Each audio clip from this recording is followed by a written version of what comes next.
الحمد لله رب العالمين والصلاة والسلام على محمد وآله وأصحابه أجمعين. أعوذ بالله من الشيطان الرجيم. بسم الله الرحمن الرحيم. لقد كان لكم في رسول الله أسوة حسنة لمن كان يرجو الله واليوم الآخر وذكر الله كثيرا. صدق الله العظيم. اسلامی فکر کا دوسرا مرجع حدیث اور سنت رسول صلی اللہ علیہ وسلم. اس عنوان پر یہ تیسرا محاضرہ ہے اور اس کے پہلے کے دو محاضرات میں، دو سیشنز میں ہم لوگوں نے حدیث اور سنت اور حدیث کو کیسے پہچانا جائے، حدیث کی کتابوں سے کیسے فائدہ حاصل کیا جائے، اس عنوان پر کچھ مختصراً اجمالاً باتیں سنی ہم نے. آج کا جو عنوان ہے وہ عنوان فنی طور پر اسماء رجال کا عنوان سامنے ہے، اور اس کے علاوہ حفاظت اور تدوین حدیث آج کے عنوان کے دو حصے ہیں. قبل اس کے کہ اس عنوان کو شروع کیا جائے اس کے پہلے ایک بات پچھلے محاضرات سے جوڑتے ہوئے سمجھ لیں ہم پھر سے کہ ایمان کی اور شریعت کی اور اسلام کی بقا سیرت سے ہے، سنت سے ہے اور حدیث سے ہے. اس لیے کہ حدیث اور سنت قرآن کا وہ عملی پہلو ہے کہ جس کے بغیر قرآن کی وہ آیتیں جن سے مسائل نکالے جاتے ہیں، جس سے مرادیں لی جاتی ہیں، جس سے مثالیں پیش کی جاتی ہیں، وہ عمل میں رسول صلی اللہ علیہ وسلم کی زندگی میں دکھتی ہیں. اور اگر اس کو چھوڑ دیا جائے اور اسے کنارے لگا دیا جائے تو قرآن کو سمجھنا مشکل ہی نہیں، ناممکن ہو جائے گا. اور کون کون سی آیتیں کس حد تک سمجھنی ہیں اس کی تفصیلات پچھلے محاضرات میں آ گئیں. محکم اور متشابہ کی مثال آپ کے سامنے تھی. بات مختصراً یہ کہ رسول اکرم صلی اللہ علیہ وسلم کی زندگی شریعت ہے اور شریعت عمل میں لا کر کے ہمارے سامنے انہی کی زندگی سے پیش کی گئی. قرآن مخاطب براہ راست قرآن کے مخاطب حضور اکرم صلی اللہ علیہ وسلم ہیں، اور آپ کو مخاطب فرماتے ہوئے کہیں پر اللہ تبارک و تعالیٰ نے براہ راست احکامات دیے تو کہیں پر آپ کو مخاطب فرماتے ہوئے آنے والے لوگوں تک، جڑے ہوئے انسانوں تک پیغام کو پہنچانے کی بات کی. کہیں پر قرآن میں آپ کو ہادی اور رشد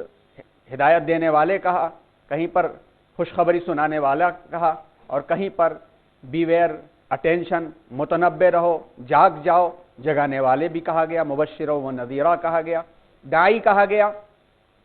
یہ ساری کی ساری چیزیں کہنے کے ساتھ ساتھ قرآن میں جگہ جگہ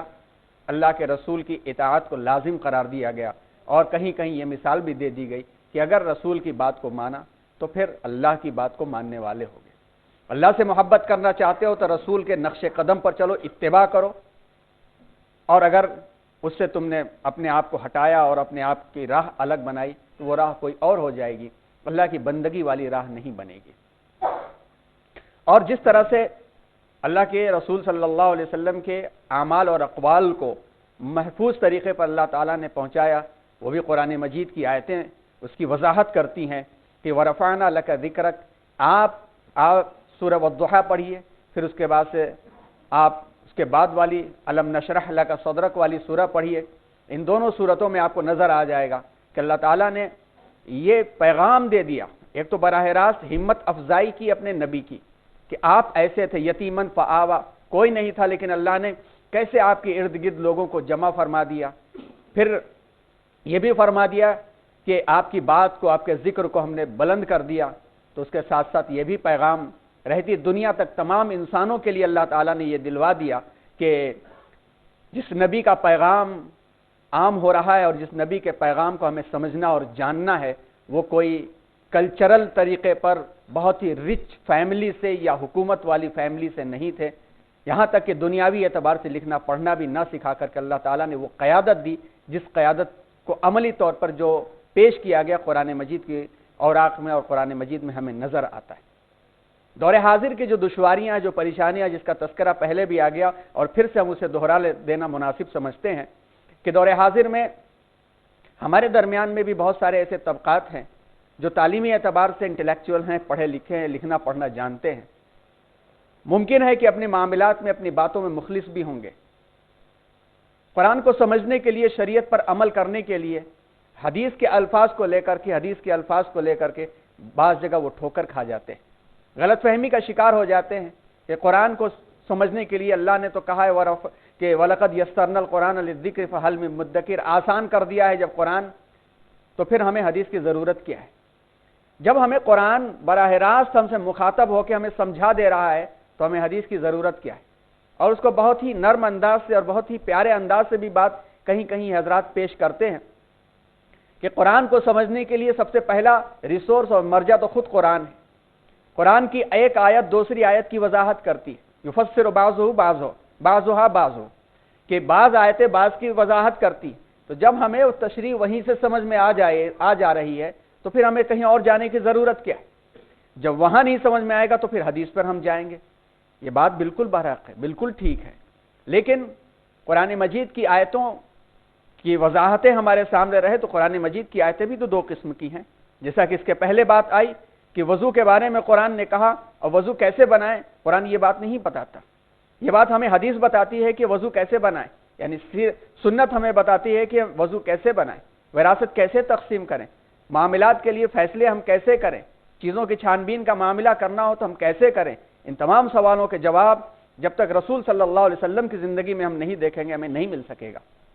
اس غلط فہمی کے سبب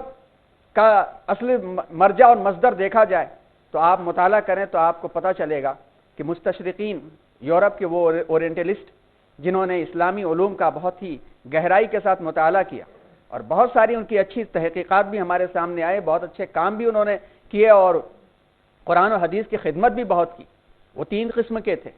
پہلی تو وہ قسم جنہوں نے بالکل نیوٹرل ہو کر کے اسٹڈی کی اور نیوٹرل ہو کر کے اسٹڈی کر کے ریسرچ کر کے دنیا کے سامنے پیش کر دیا، دنیا اس سے اپنا فیصلہ سنائے۔ دوسرے وہ تھے جنہوں نے پازیٹیو طریقے پر ریسرچ کیا اور مثبت طریقے پر چیزوں کو پیش کیا اور اللہ کے رسول صلی اللہ علیہ وسلم کی تعریف، حدیث اور سنتوں کی تعریف اور قرآن کی آیتوں کی وضاحت اور عربی زبان کی وضاحت انہوں نے بہت مثبت طریقے پر کیا اور امت اور ساری دنیا اس سے فائدہ حاصل کرتی ہے۔ ان میں سے ایک طبقہ وہ بھی تھا جس نے منفی طریقے پر نگیٹو مزاج کو سامنے رکھتے ہوئے انہوں نے ریسرچ کیا اور اس ریسرچ کے اندر جو چیزیں سمجھ میں آئیں کہ اس کمی کو لے کر کے امت کا اعتماد حدیث سے ہٹایا جا سکتا ہے، اس پر بھی کافی انہوں نے کام کیا، کیونکہ جو جائزہ دنیا کے سامنے ہے وہ یہ ہے کہ امت کے پاس شریعت اور دین جو ہے وہ اس کے نبی کی زندگی کی وجہ سے، نبی کی زندگی ان کی زندگی میں جتنی رہے گی شریعت اتنی مضبوط رہے گی، لہذا حدیثوں میں شک پیدا کر دیا جائے اور حدیثوں کے بارے میں شک پیدا کر دیا جائے اور اپنی نبی کی زندگی سے جیسے جیسے یہ ہٹیں گے تو کلچر ہی تبدیل ہوتا چلا جائے گا اور تہذیب بدل جائے گی ان کی۔ اس کے پہلے جیسے کہ مثالیں آ گئیں کہ آداب کے تعلق سے اگر نبی کی زندگی ہماری زندگی میں ہے اور ہم عقیدتاً جذبے کے ساتھ ایموشن کے ساتھ نبی کی زندگی کو ایک ایک کر کے فالو کرنا چاہتے ہیں تو کھانا کھانے سے پہلے سوچیں گے کہ ادب اس میں حضور کا کیا تھا، بیت الخلاء میں داخل ہونے سے پہلے سوچیں گے کہ اس کے پہلے اللہ کے رسول نے کس بات کی پناہ مانگی، اس بیت الخلاء سے واپس آنے کے بعد غفرانک کی حکمت اور سائنس کیا ہے، میل جول کا معاملہ کیا ہے، لوگوں سے معاملات، ٹرانزیکشنز، بزنس اور تجارت اور سفارت، یہ سب کا سب جب سوچیں گے تو نبی صلی اللہ علیہ وسلم کی زندگی ہمارے اوپر حاوی ہوتی چلی آئے گی، اور جب آدمی کسی کو کاپی کرتا ہے تو اس کے دل میں بساتا ہے تو اس کا اثر اس کے چہرے پر، اس کے ہاتھ پیر پر اور اس کے لباس تک میں بھی آتا چلا جاتا ہے، اور جب نبی کی زندگی ہمارے اوپر حاوی ہوتی چلی جاتی ہے تو اتنی ہی زیادہ رحمتیں اور برکتیں ہمارے اوپر نازل ہوتی۔ جب ان آداب کو ہم یہ سمجھیں گے کہ یہ تو مسنون چیزیں ہیں، یہ مباح چیزیں ہیں اور حدیث کے بارے میں اعتماد کم ہو کر کے شک پیدا ہوگا تو پھر ہم ہر اوکیشن میں، ہر معاملے کے اندر ہم ٹریڈیشن کو دیکھیں گے، جو چلتا ٹریڈیشن ہے وہ لے کر کے آئیں گے تو وہ کلچر کاپی ہو جائے گا، وہ کلچر ہمارے پاس آ جائے گا۔ مستشرقین کی ایک بڑی تعداد نے حدیثوں کے بارے میں یوں شک میں عوام کو ڈالنے کی کوشش کیا کہ پتہ نہیں یہ صحیح ہے یا ضعیف ہے، تو جیسا کہ اس کے پہلے میں آپ نے دیکھا کہ صحیح اور حسن اور ضعیف کی جو وضاحت کی گئی، اس سے بات پتہ چلتی ہے کہ ہر بات حدیث نہیں ہوا کرتی۔ فنی طور پر جو تعریف کی گئی کہ حدیث کہتے ہیں، فنی طور پر حدیث کہتے ہیں رسول اکرم صلی اللہ علیہ وسلم کی پیاری باتوں کو، رسول اکرم صلی اللہ علیہ وسلم کے عمل کو، ان کی پریکٹیکل لائف کو، اور رسول اکرم صلی اللہ علیہ وسلم کے سامنے